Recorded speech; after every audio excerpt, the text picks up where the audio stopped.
I'm generally an optimistic person, but I do see economic storm clouds on the horizon now, if not a fully blown winter of discontent. To adapt Oscar Wilde, it's the hate that dare not speak its name. It's not the love that dare not speak its name. So there's a fundamental bigotry of low expectations at play when it comes to progressive liberal politicians refusing to discuss the Islamist terror threat. And the poor man's Joanna Lumley, Halligan. You're the thinking man's Rennie Zellweger. 1. We have liftoff. Welcome once again to Planet Normal, the Telegraph podcast with Allison Pearson. Hello. And me, Liam Halligan. Last Sunday, Remembrance Sunday, a failed asylum seeker launched a suicide bomb attack outside a women's maternity hospital in Liverpool, intending to kill and maim mothers and babies. Our politicians have spent their time since that introspectively squabbling about rules for their second jobs. Increasing numbers of voters, though, are now asking an awkward question. Awkward, but entirely understandable. Why is it that a Syrian Iraqi man sectioned under the Mental Health Act and caught carrying a huge knife was allowed to stay in Britain, free to roam at will? This bomber killed only himself. But it was only luck and incompetence, his device didn't fully detonate, that prevented widespread loss of life among the innocent women and infants so cynically targeted last Sunday of all Sundays. The mainstream media caravan, though, seems keen to move on in this case, co-pilot, as so many others. But this latest attack is resonating among the public. One reason is that it coincides with an astonishing spike in the number of illegal migrants, often from the Middle East, crossing the Channel in small inflatable boats. In 2018, fewer than 300 unlawfully crossed the Channel, rising to almost 2,000 in 2019 and over 8,000 in 2020. This year, though, the numbers have ballooned, with crossings now happening deep into the winter months, and already in 2021, around 20,000 illegal migrants have crossed the Channel, already well over twice the 2020 total. Interest in, even alarm at, this phenomenon, in light of ongoing security threats, can no longer be dismissed as niche or distasteful. The migrant crisis is now mainstream politics, looming large as it now does in the minds of mainstream voters. Back in September, Allison, you and I warned the UK may face a winter of discontent. And now, as the cost of living spirals and politics gets increasingly bad-tempered at Westminster and beyond, our warning, and it gives me no pleasure to point this out, but our warning seems to be coming true. To be fair to economist Halligan, I think that was your mystic meggery, wasn't it? Saying that we were going to be in for a winter of discontent. Yes, it's all kicking off, isn't it? Inflation hits highest level for a decade, energy prices soaring. I'm hearing from lots of friends, Liam, who are sort of ringing up to check that their gas bill isn't an entire fiction. So it's already starting to bite. And I read that consumers have been told to brace for bills soaring by £475. But before we get on to inflation, just want to sort of focus on this appalling attack, which, as you say, thank God it went wrong in Liverpool, or we would have seen potentially scores of new mothers and babies murdered. The terror threat level, remember, Liam, it's almost exactly a month since Sir David Amess was a victim of a fatal stabbing. Indeed. So that's 2 apparent hate terror attacks in a single month. The terror threat level has been raised to severe, but I'm sure it would be a great consolation to Planet Normal listeners to know that this suicide bomber in Liverpool had benefited from British taxpayers' money to such an extent that he was able to go on a cake decorating course. So I suppose we're lucky he didn't appear on the Great British Bake Off, aren't we, really? Look, you know I like to see a shaft of humour, co-pilot, in any story if I can, but this has got me absolutely furious, really. I mean, this guy, Imad al-Swayman, turns up in the UK like, thousands of these migrants are coming ashore, aren't they, in Kent, as you said.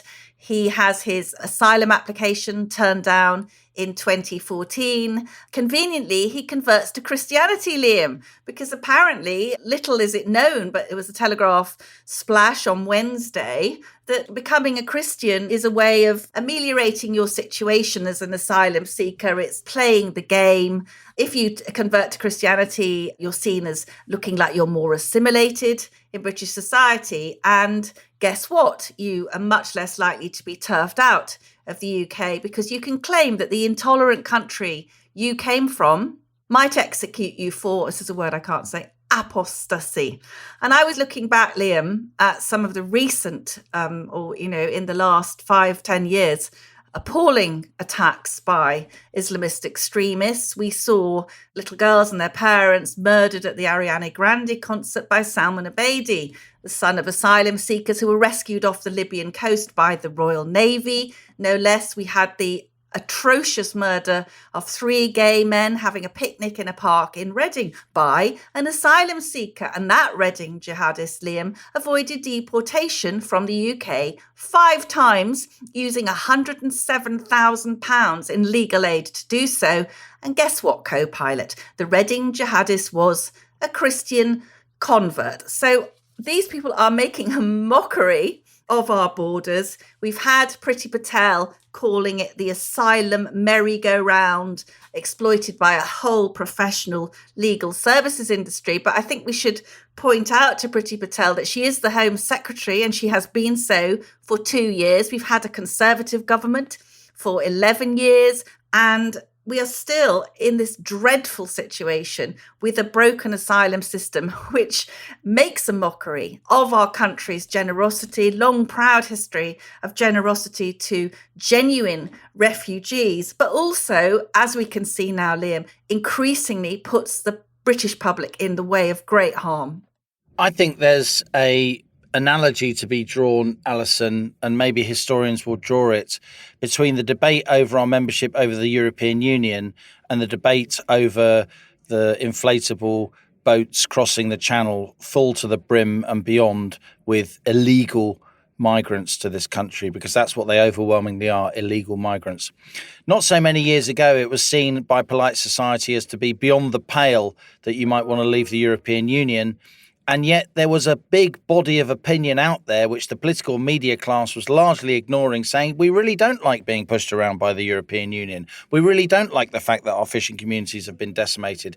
We really don't like the fact, as people who own and run small businesses, that we can't lobby our own MPs about business regulation because the regulation comes from Brussels and it's set by the big businesses who have massive departments to cope with regulation, and it means the smaller guys can't compete. And I think it's similar with this. For many years, it's been seen as beyond the pale to even notice, let alone complain about the fact that lots and lots of people are illegally getting into small boats and crossing the channel and then entering an asylum system, which is obviously completely chaotic. And many, many, many illegal asylum seekers go through endless legal rigmarole at the taxpayer's expense, as you said, and then end up remaining in the country anyway. Look, just like I love Europe, and many people that voted to leave the European Union love Europe, I also love immigration. I am the product of immigration. As you know, I think immigrants have brought a huge amount to society, and they will continue to do so. I think Britain's entrepreneurial and creative genius, that spark that we have, is certainly in the 19th and 20th century and into our century now, the 21st century, at least in part a product of immigration. But talk to many, many, many people who are recent legal immigrants or from immigrant stock like myself. And this kind of illegal immigration, which gives immigration a bad name, is absolutely terrible. And I feel sorry for lots of good, upstanding, dynamic, entrepreneurial, law-abiding, proud to be British Muslim people in the aftermath of attacks like this, because they are worried, understandably, about getting tarred with the same brush. But for their sake, and for the sake of all immigrants, and for the sake of all law-abiding people, really, we have to have this discussion about the fact that 20,000 people have arrived in this country, often with no papers and in an illegal situation. That cannot be right. That isn't heartless to point it out. It isn't heartless to point out that, yes, the UK has an honourable track record of taking in genuine asylum seekers, and that must continue, but we can't have this ongoing situation. The government simply has to get hold of this, and Labour complain loudly, and yet Labour votes against absolutely every single measure the government puts up in order to tackle this madness and calls it heartless. So I think that out there, just as with Brexit, there is a growing movement of people who hold completely reasonable, decent, logical, rational, sane views on this issue. You cannot turn a blind eye when illegal immigration is in plain sight and growing massively from less than 200 to over 25,000. That's the projection for this year in just 3 years. That's the rate of growth. We have to talk about this. We have to take steps and measures. We should be humane. That is the British way. But we also cannot have a situation where tens of thousands of people are entering the UK illegally and then, to all intents and purposes, remaining in the UK. Well, you say, Liam, we have to have the discussion, but what we've seen this week is deflection and denial. The same thing happens after each of these incidents. What happened this week, of course, was we had the lovely story, inadvertently, the plucky Scouse cabbie David Perry, who was able to jump out of his taxi, leaving this appalling attacker to blow himself up in the cab. And you'll notice, Liam, that when it emerged that Al Swaleman was a Christian convert, the media and the political class were, of course, absolutely delighted because they do not want to confront attacks which are the result of violent Islamist extremism, because the fear of being called Islamophobic seems to be greater than the fear that innocent members of the British public will be blown up. And I say that with real anger now, because after Sir David Amess was killed, terribly shocking, we saw how keen MPs were to discuss the evil of anonymous abuse on social media, but they studiously avoided the evil revealed by MI5, our own security service, which says it has thwarted 31 late-stage terror attacks in the last 4 years. That's 31 massacres narrowly avoided. But they don't want to talk about it, Liam, because they are hamstrung by political correctness. So there is absolute nervousness about addressing the issue. It's, to adapt Oscar Wilde, it's the hate that dare not speak its name. It's not the love that dare not speak its name. It's the hate that dare not speak its name. And my guess, Liam, would be that members of the security services, if you could get them to talk, would be tearing their hair out that this stuff is allowed to go on. What an opportunity we've had over recent days to really get into the nitty-gritty of this subject. And yet the political class and much of the media class has completely blown it.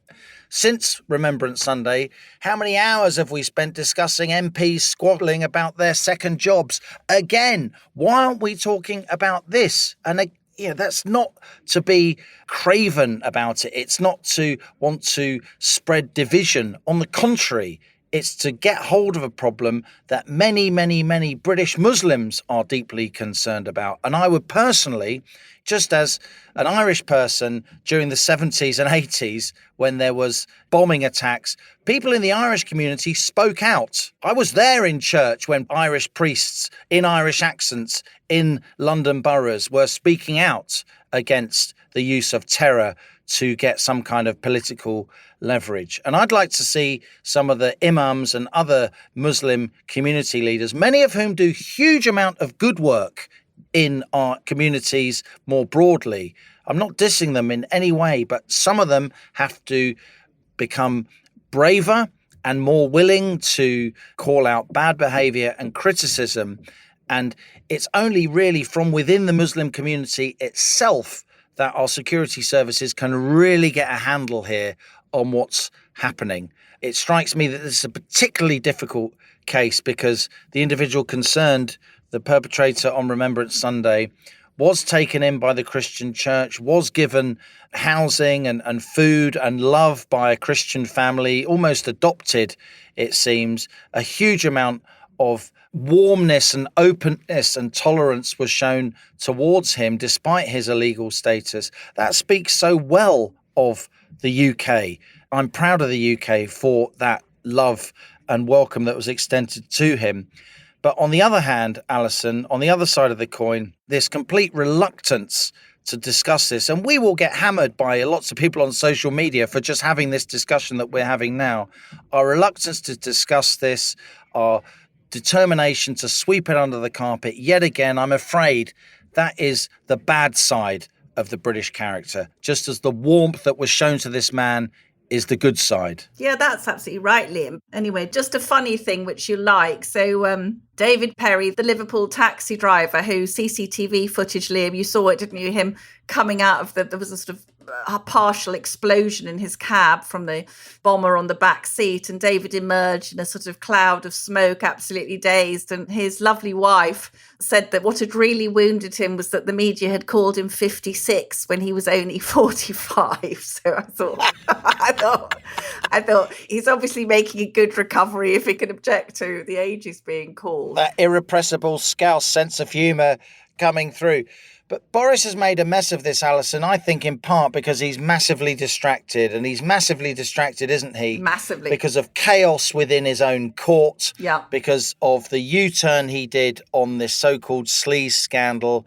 Almost everything we've seen since the resignation of Owen Paterson, and indeed the resignation of Owen Paterson itself as an MP, has been caused by Number 10's mishandling of what was initially a rather minor Westminster-centric crisis.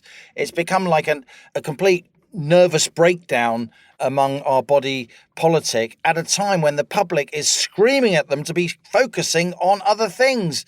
Inflation's above 4%. The cost of living is spiralling. People's utility bills are heading above £2,000 on average, with more to come in the spring. And then we have this terror attack, and politicians are gazing at their navels. Yes, Chris Bryant, he's the Labour chair of the Standards Committee, Liam. He said the Downing Street was flapping about like a demented chicken. And Boris had a meeting at Downing Street, obviously a sort of drinks party thrown to try and soothe all these battered feelings. And he had said he apologised for driving the golf ball into the sandpit. Well, that's one way of putting it. This, as you said, it's blown up, hasn't it? Because what should have been sort of neatly dealt with, the Owen Paterson thing, has just absolutely backfired spectacularly. And, he's handed Labour, even the totally inept Labour front bench, can't really go wrong with these sleaze allegations. And we had Keir Starmer trying to, outlaw the sort of MPs who have two jobs.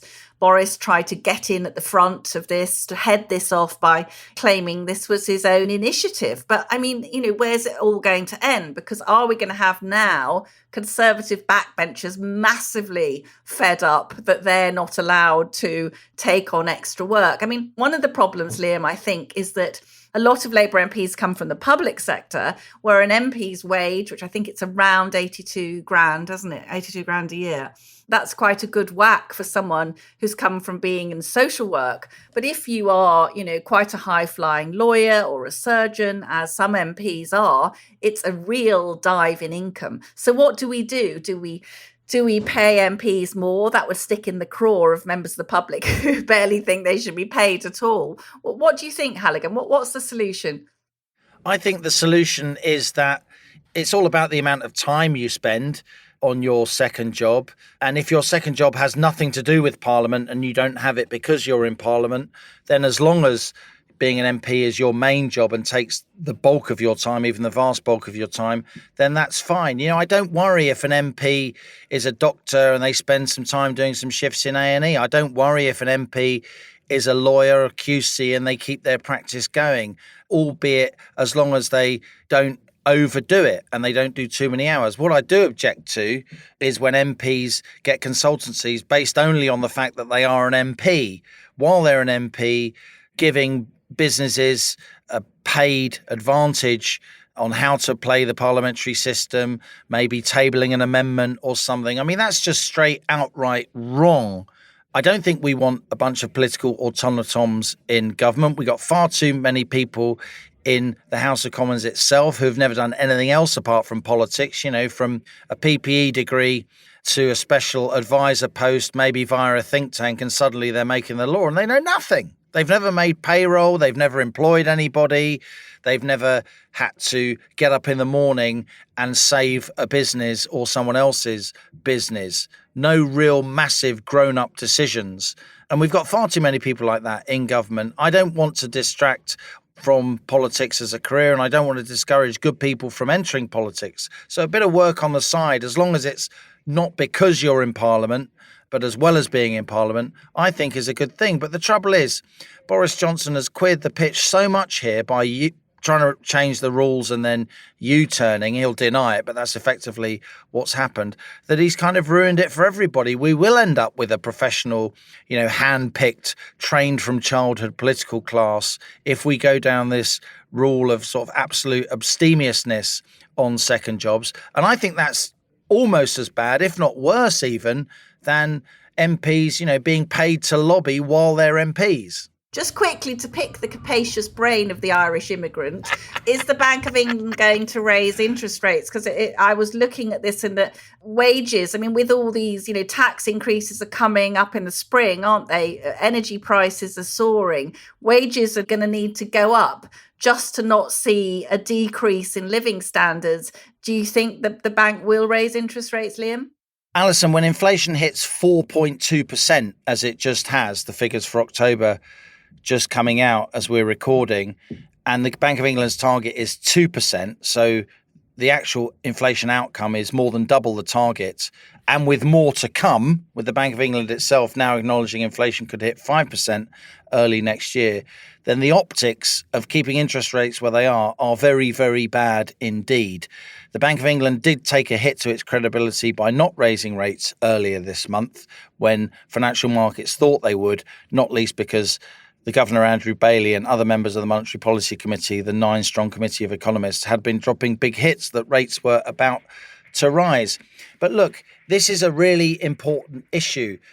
I've been nerding on about inflation for many, many months. You have. But this is a story that's now getting way beyond the business sections and it's coming into the main sections of the newspapers. It's coming onto the mainstream news bulletins. It's no longer about, inflation expectations and who's on the Monetary Policy Committee. It's now becoming a fully blown cost of living crisis. And we don't know much that's certain in economics, but what we do know is if you don't raise interest rates in time, then you have to raise them much, much more in the future in order to get inflation under control. Inflation in the US is now over 6%. Supply chain inflation, even here in the UK, input price inflation is in double digits. This now cannot be ignored. The Bank of England was wrong to call this inflation transitory. It needs to admit it was wrong. And the only scenario I can see under which the bank won't raise rates next month, December, before Christmas, is this. There is a logic to be said that before it raises rates, it has to stop this quantitative easing money printing. Oh, I know that. That's the Nora Batty knicker elastic, isn't it? That's the Nora Batty knicker elastic. Economics by articles of underwear. There's got to be a podcast in that co-pilot. Sorry, I don't want to interrupt. So what can actually happen next month when the Monetary Policy Committee meets, and it will be just before the middle of December, just before Christmas, is they may say, we're not going to raise interest rates now, we're going to wait until the new year, but we are now definitively going to end quantitative easing, which they voted not to end at their last meeting, just as they voted not to raise interest rates. So they could do it in two steps. They could say in the middle of December, okay, interest rates are going up, but not now, but we are ending quantitative easing to signal that the next step is an interest rate rise. But the idea in December that they do nothing, just more words without any actual action on either interest rates or quantitative easing is now, to my mind, unthinkable. So I'm generally an optimistic person, as you know, but I do see economic storm clouds on the horizon now, if not a fully blown winter of discontent.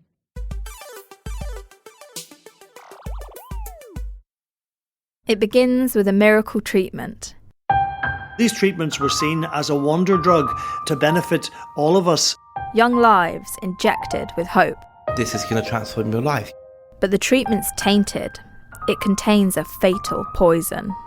I came down with an illness where I basically passed out at work. And it starts to infect the very people it's meant to help. And then the damage began. Damage so far-reaching, it becomes one of the biggest medical disasters in history. Certainly hard to believe they sold all this product knowing it was infected.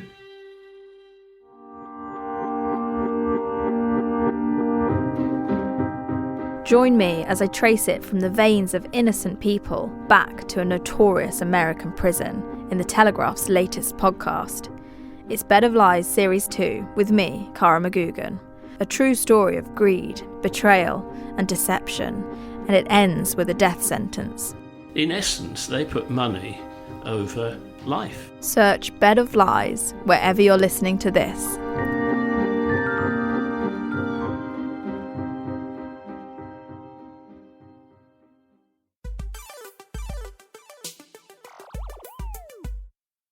So, Liam, after 2 murderous attacks in the past months, I thought we should talk to someone who is deeply knowledgeable about terrorism and national security.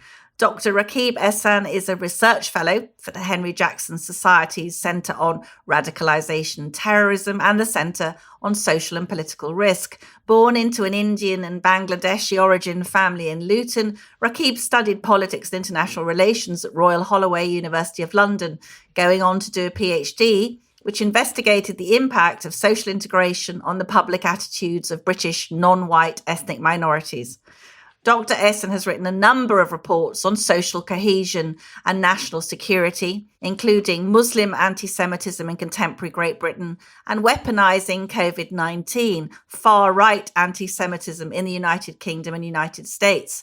Recently, he edited Black Lives Matter UK, an anthology, which included contributors who were critical of BLM's impact on UK race relations. Rakib is currently a columnist at Spite and a terrific regular contributor to the Daily Telegraph. He also writes for The Mail, The Independent, The Scotsman, The Jewish Chronicle, Unheard, and is a frequent contributor to Sky News and Talk Radio. I began by asking Dr. Rakib Ehsan about the story that migrants were converting to Christianity, specifically to game the asylum system. Well, I think, Allison, we've had senior Church of England clerics warn that this is taking place, where they've seriously questioned how heartfelt these religious conversions are. So, but ultimately, it's down to the public authorities, including those who are very closely associated with maintaining or rather strengthening our asylum system, to take notice of those warnings. Some of those warnings were delivered 5-6 years ago, if not further than that.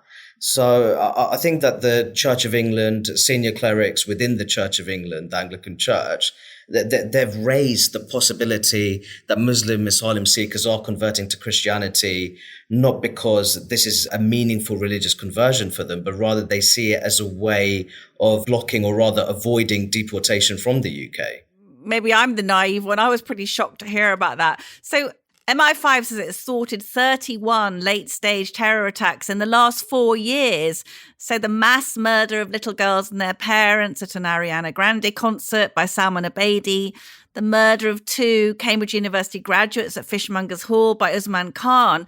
It seems that those abhorrent attacks are just the tip of an iceberg. How bad, Rakib, is the threat from Islamist terror in the UK right now?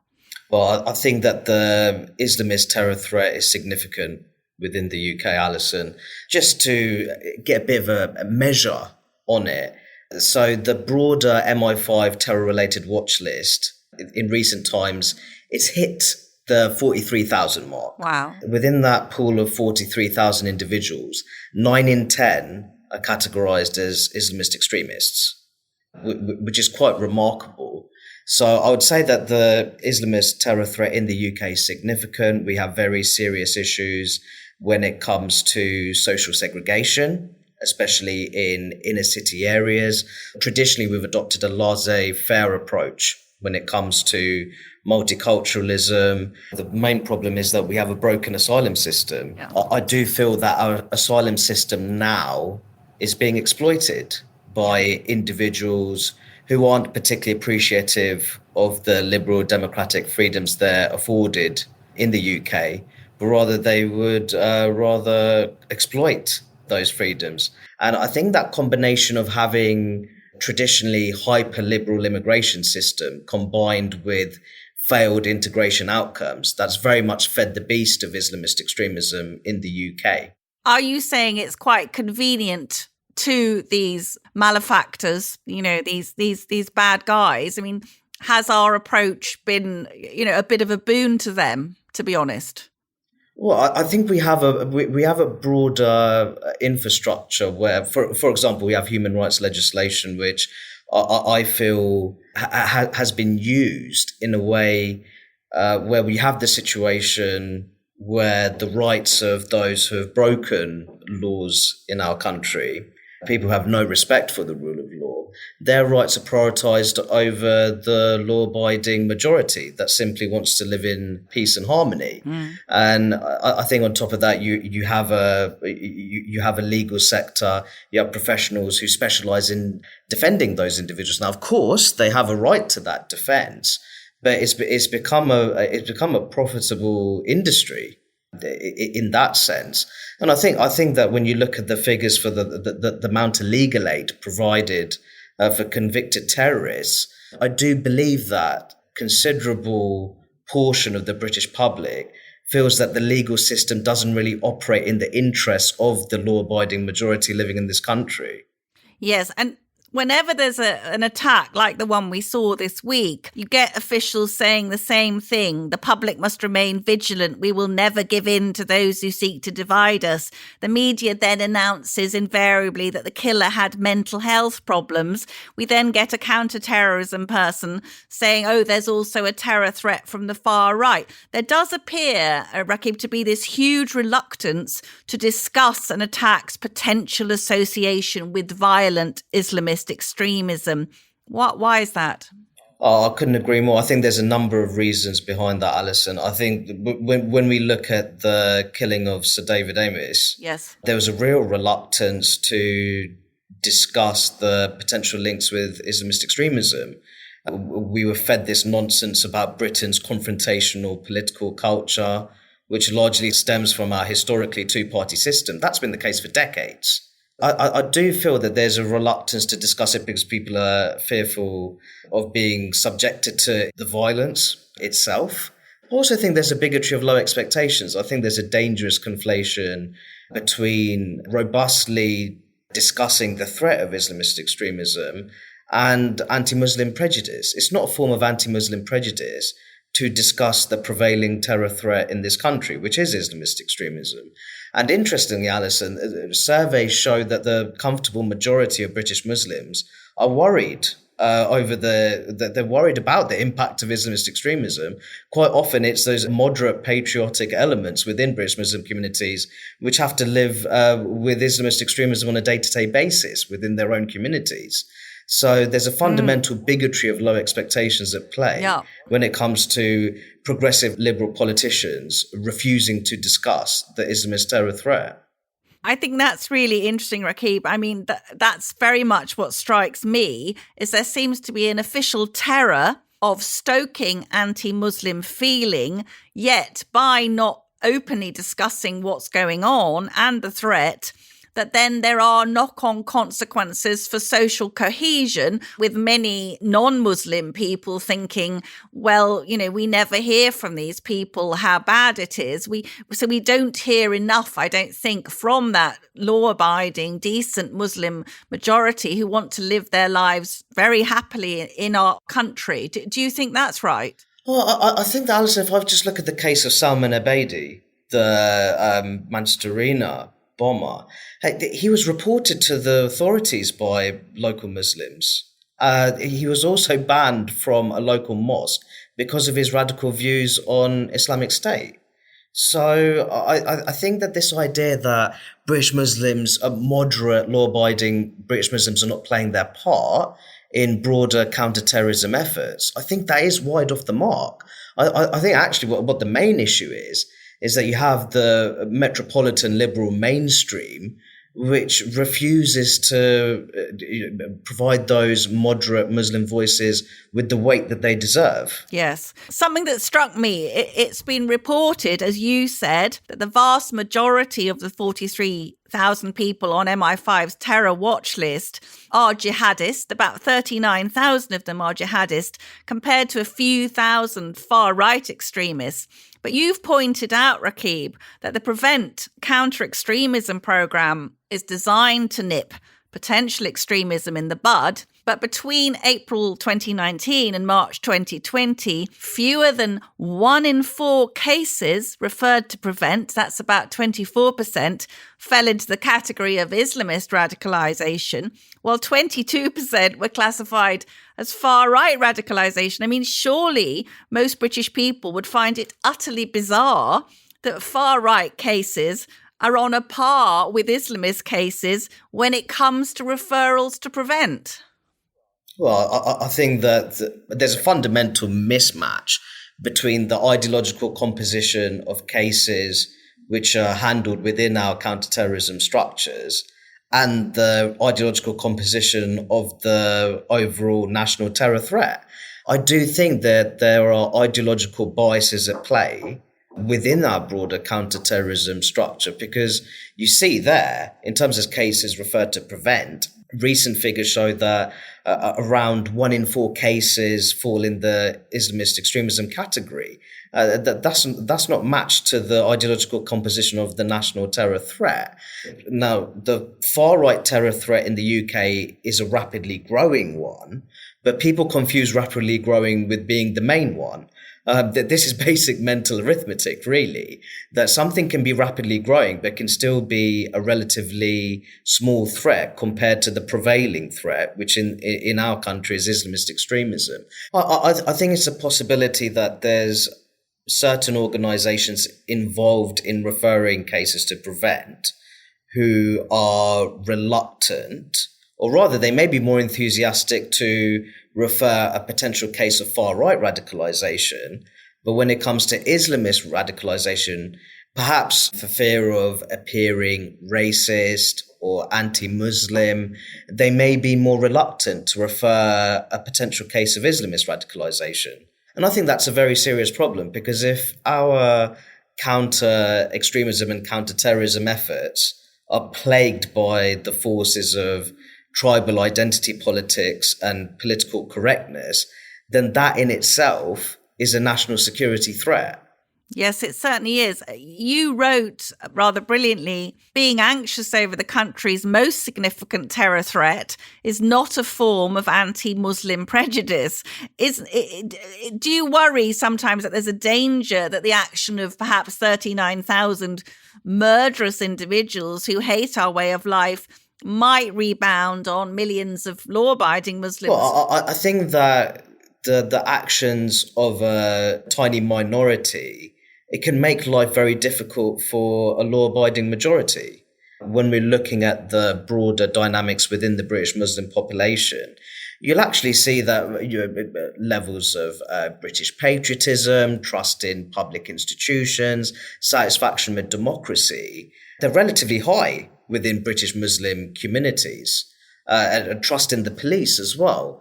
But what you have this almost like it's almost like a grievance industrial complex where you have organizations, individuals, including individuals in British politics, that they peddle this narrative of Britain being a fundamentally anti-Muslim country. But that doesn't hold up at all. There's recent survey data showed that 3 in 4 British Muslims believe that Britain is a good place to live as a Muslim. And the main reason they provided was the freedom to practice their own religion. So you could see there that the mainstream British Muslims, they're very poorly represented by a number of British Muslim politicians. and a number of British Muslim organisations which are far from being representative. No. Rakib, I'm sure Planet Normal listeners will want to hear about your personal story. You grew up in Luton. Your family is of Bangladeshi and Indian origin. You went to a local high school, followed by Luton Sixth Form College, where you clearly did incredibly well, going on to take a first in politics and international relations at London University. I wonder, what was your experience like growing up? Did you encounter racism, and did you feel a full part of British society, or did you experience segregation? Well, I think looking at my upbringing, I was raised in a multi-ethnic, religiously diverse neighbourhood.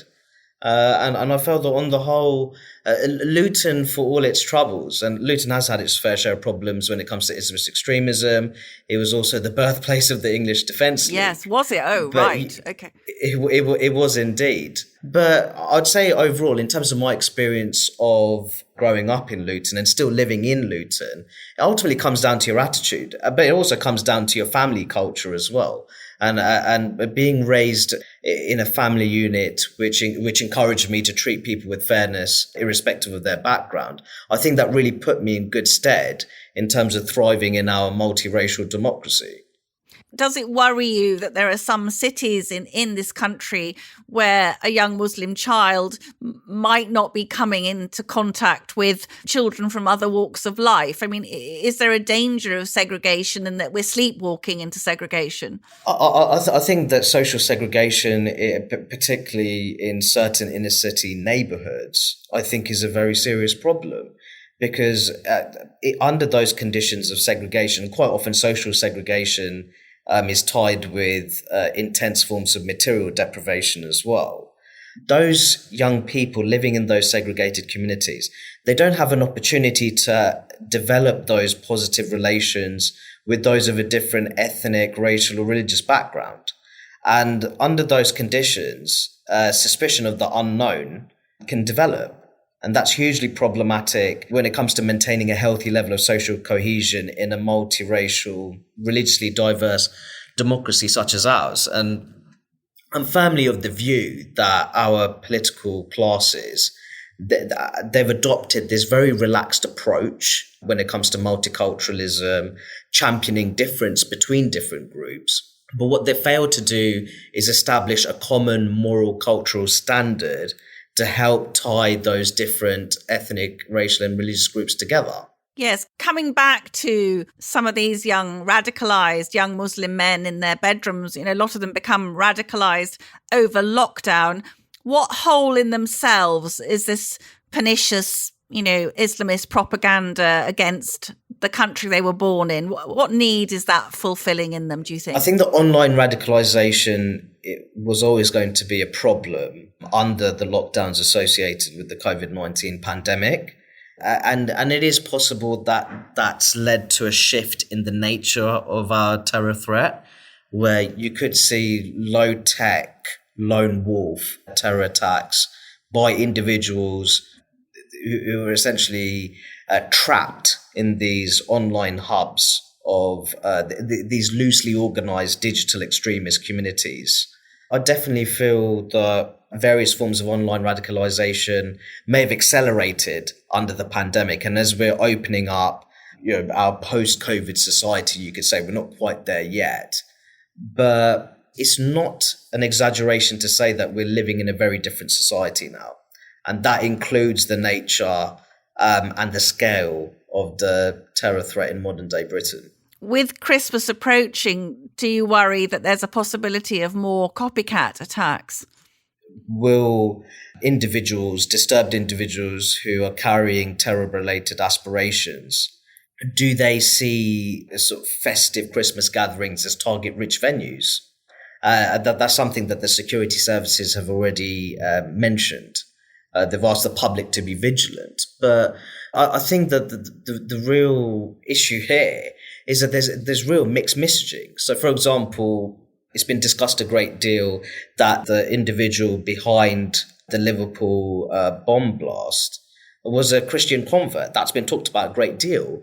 And then it's also been said that it's a possibility that he intended to target Remembrance Day events at the cathedral. And then we're also told that people at festive Christmas gatherings really have to be vigilant over the terror threat. So I don't think that mixed messaging is particularly helpful at all. Finally, on the Planet Normal rocket, we have extraterrestrial powers to grant our guests a wish. If Dr. Rakib Ehsan was given free rein to combat radicalisation amongst young Muslims and to improve social cohesion in this lovely country of ours, what would he recommend? I think that the one thing that I would really like to see is moderate, patriotic British Muslims being given more airtime. And I'm very thankful that you've given me a platform to flesh out my thoughts. But I do feel that even a mainstream public broadcasters such as the BBC, they have a real tendency to platform poisonous, toxic voices. I mean, how many times did Anjem Chowdhury feature on the BBC? Oh, my that's my bête noire, I tell you. Oh. Yeah, a fair bit. So I think I've had that one wish is for patriotic, moderate, inclusive-minded British Muslims to be given more time to express their views and thoughts within the British media. Well, Rakib, it's Liam and I who are grateful to you for bringing that moderate, generous, insightful voice, superb insights into the present situation, into the rocket of right thinking. Thank you so much. My pleasure. Thank you for having me. He's an impressive guy, Allison, and all the more impressive for being representative of the vast majority of the Muslim people living in our country, whether they were born here and raised here or if they came here as first-generation immigrants. In my view, they make a huge contribution to British society. People like Rakib Ehsan do need a bigger platform to speak out. It seems that as journalists, we always seem to reach for the more extreme elements in order to spread alarmism, but it's not fair on moderate British Muslims. You know, Liam, I kept feeling like cheering or clapping when he was speaking to me. And what a lovely and thoughtful and clearly highly intelligent guy from a very normal Muslim household in Luton. And what struck me really, you know, that great phrase he had, the bigotry of low expectations. I mean, how dare a sort of metropolitan liberal elite with, as Rakib said, their ideological biases, how dare they presume to know what these people think, and they must be protected from certain kind of discussions, and discussions which would be, you know, a breath of fresh air for most people. And as you say, I think people like Rakib, we need to hear from more of them. I mean, you know, you mentioned that guy I absolutely cannot stand, Anjem Chowdhury, who going around polluting young Muslims, turning them against the country in which they live. And, you know, that kind of person being given a lot of airtime. And what Rakib talked about, the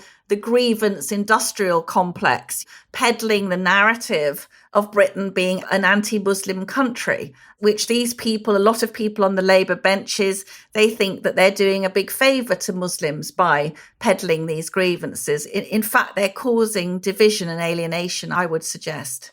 And Dr. Rakib Ehsan has written a book called Beyond Grievance, The Modern Left and Britain's Ethnic Minorities. It's available to pre-order on Amazon. I highly recommend that Planet Normal listeners check it out.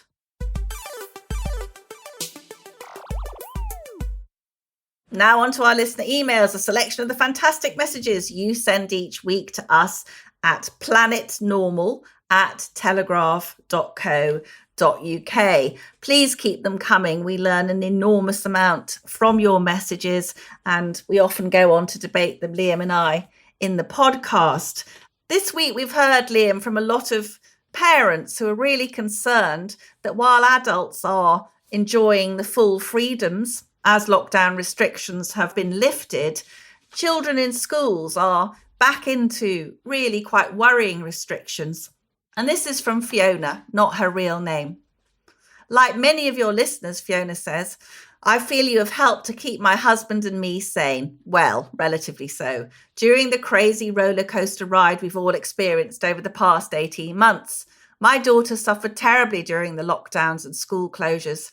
The impact on children with no siblings being left isolated and alone for months with no playmates was cruel and entirely unnecessary. However, I thought we were lucky, as she was primary school age and so did not have to suffer the additional cruelty of months of mask wearing in school for no good reason. Unfortunately, our daughter entered year 7 in September. To date, her new school had seemed to be sensible and pragmatic in its approach to COVID measures. Sadly, it has now decided to reintroduce mask wearing to keep the children and staff safe. I have yet to find any evidence as to why wearing a piece of cloth with gaps at the side all day long is, quotes, keeping my daughter safe. Furthermore, this decision was taken after the COVID vaccine had been given to all children at her school who wanted it. However, I knew the day would come when the school would bring masks back in. Whilst I am saddened that my daughter is now forced to suffer bad skin, poor concentration, and a diminished academic experience for the foreseeable future, what filled me with dread when I received the email from the school was the following sentence. Those pupils who were exempt from wearing a mask last academic year will once again be exempt and should wear a yellow badge to indicate this. Well, I have heard comparisons a number of times with the dangers of implementing vaccine passports mirroring Nazi Germany's treatment of their Jewish population. But it had never occurred to me that a school would be first in line to adopt the Nazis' yellow badge, which was used to single people out. Keep up the good work on Planet Normal. I'm appalled to hear that, Fiona. You know, making children wear yellow badges, Liam, can you imagine? Absolutely horrendous. This is from Steve. Dear Allison and Liam. So the Great Glasgow Gabfest, I guess he means COP26, has Yes. finally come to an end, and we can all heave a sigh of relief. The great and the good and the sanctimonious have boarded their private jets and spewed thousands of tons more carbon into the atmosphere as they return home. And for what? A great deal of hot air, says Steve, and a few empty promises on unachievable targets. My overriding impression was not how committed or serious they were, but how ineffectual. Most depressing is how insulated from reality they all are. From the reality of the scale of the engineering required to achieve even some of their goals, and from the reality of the problems the rest of us have to face each day, like paying our bills. What we need is a calm, rational, and above all, well-informed discussion about how to go about powering our future, how much it will cost, and how we're going to pay for it. What we got instead was hysterical prognostications, recrimination, and a stream of eco-propaganda from a self-righteous band of ignorant, ill-informed fanatics. Congratulations to Liam. Hooray! Hooray! For being the first journalist I've come across, says Steve, to realise, or at least state in public, electric vehicles are not eco-friendly or pollution-free. They're anything but. It's simply that their carbon footprint plus other pollution is created elsewhere, and they will eventually leave us with the problem of toxic waste disposal. Pursuing electric vehicles to the exclusion of everything else is like riding a white elephant down a blind alley. Keep up your sterling work, co-pilot, says Steve. And there's a PS. Ooh. Just to show that even the most rational amongst us can sometimes let our hearts rule our heads, Steve discloses. I must say I find Allison's voice simply wonderful. The way she says hello at the start of every podcast. It's enough to make a bishop kick in a stained glass window. And yet in those seductively mellifluous tones, she speaks oceans of good-humoured common sense in a world that grows ever more stridently insane. Steve, you don't really know her. Thank you, Steve. It's really good to know that there are some men close to this podcast who appreciate what co-pilot Pearson has to put up with. Okay. Hello. I'm the poor man's Joanna Lumley, Halligan. You're the thinking man's Rennie Zellweger. You know that great phrase is from Raymond Chandler. Was it a girl with a smile? Did Allison mention she read English at Cambridge? Raymond Chandler isn't Dryden, you know, Raymond Chandler. I think it was a smile that can make a bishop kick a hole in a stained glass window. Get on with the emails. I'm getting on with the emails. So, continuing the spate of emails about the state of the National Health Service. This is from Mike. A Telegraph headline said over 11,000 people had caught COVID in hospital and died. This will be no surprise to you, Liam and Allison, as many months ago you questioned whether the infection control measures in hospital were fit for purpose.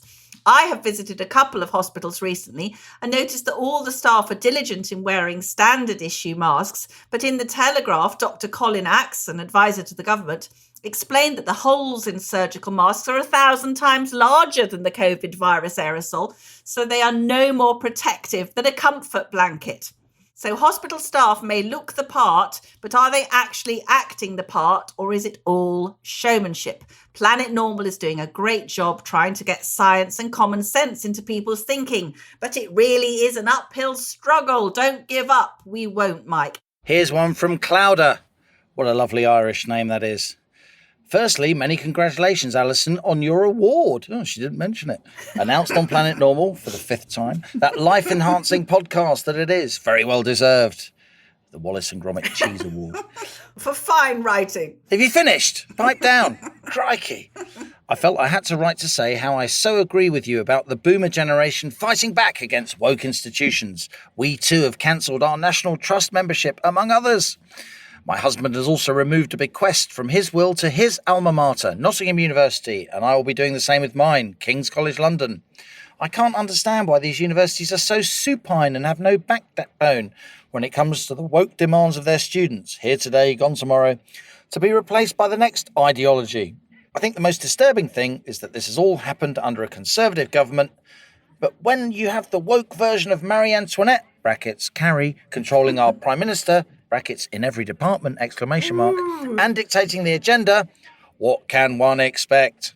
Quite so. I must say, Halligan, that we have had quite a lot of emails this week about people disagreeing with you about mandating vaccines for care homes, but we will return to that can of worms another week. And this is from Andrew, not his real name. Finally, someone with some common sense has stated the bleeding obvious. It is not right to judge historical figures by the standards of today, and I can illustrate this with a simple real-life example. Number one, having made a donation recently to Keble College, Oxford, in response to an appeal from the Talbot Fund. Talbot was the first warden of Keble College. As often happens, the college came back to me for more, asking for consideration of future donations or bequests. 2, I responded asking if any Keble Fellows were involved in the boycott of Oriel College students because of that college's refusal to remove the statue of Cecil Rhodes. They responded that 3 of Keble's teaching staff were involved. 3, I then asked if the college was aware that Talbot's grandfather, Charles Chetwynd Talbot, was a slave owner. And one of those compensated handsomely by the British government for the emancipation of their slaves. I didn't get a reply this time. That's funny, Andrew. 4, the cost to the government of compensating owners of slaves was so vast that it was forced to take out a huge loan arranged by the financiers Nathan Rothschild and his brother-in-law Moses Montefiore. The loan was only finally acquitted in 2015. The potential list of the guilty is impressive and would make a wonderful version of Cluedo for all those nauseating, self-righteous woke busybodies. Let me have a go. Talbot, guilty of being grandson of a slave owner. Keble College, guilty of tolerating the boycott of Oriel students by their staff and generally being spineless. Cecil Rhodes, guilty of causing the problem in the first place. Her Majesty's government, guilty of paying out slavers with taxpayers' dosh until 2015. While you are about it, Planet Normal, can you please broadcast that I am happy to be cancelled in my grumpy retirement so I can spend my time picking apart the morons that are determined to poison our history. Love your planet. Beam me up. Wow, what a fantastic email. What a fantastic email. So that's it from Planet Normal for another week. As we leave our sanctuary of sweet reason, our flying refuge of reasoned views, email of the week. It's my turn to pick. It is. You know what? It's got to be Steve. It's got to be Steve. Not least because of what he says about your voice. How can a man be so deranged? I can only hope that the Planet Normal mug helps him to see reason. I think Steve may have replaced Monsieur Macron in my pantheon of boyfriends. If you enjoy Planet Normal, and why not, do leave us a rating and a review, please, on Apple Podcasts or wherever you listen. It does help other people to find us, and it reassures Halligan and myself that we're doing okay. Every Thursday morning, Telegraph subscribers can talk to me on the Telegraph website. Find the article labelled Planet Normal, leave a comment beneath it, and I'll reply between 11 a.m. and noon. Please do join in. We learn so much from you and love to be in touch. And do keep those emails coming. And as we speed away from our beloved Planet Normal and the madness of Planet Earth comes back into view, thanks as ever to our producers Louisa Wells, Isabel Bouchard, Elliot Lampich, and our editor Theodora Laludis. Stay safe and stay in touch with us and with each other. Until next week, it's goodbye from me. And it's goodbye from him.